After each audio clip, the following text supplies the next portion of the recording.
man būs randiņa. Viņa man palūdz nopirkt jogurtu.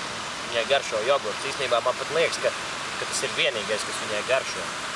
Bet es aizmirsu karot. Un kas tas pa džeku, kas nevar parūpēties par visu? Bet man ir ideja. Ja arī tev ir gadījies būt pie dabas, tev ir jogurts, bet nav karot, lūk, kas ir jādara. Noplēšam nost.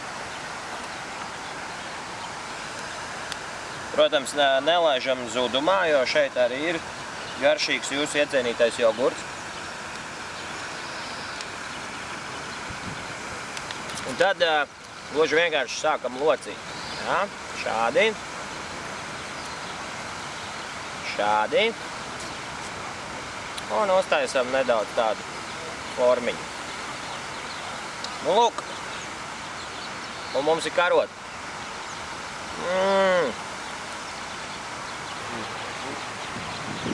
Kāms.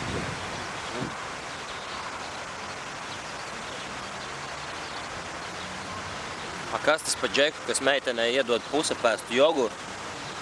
Bā!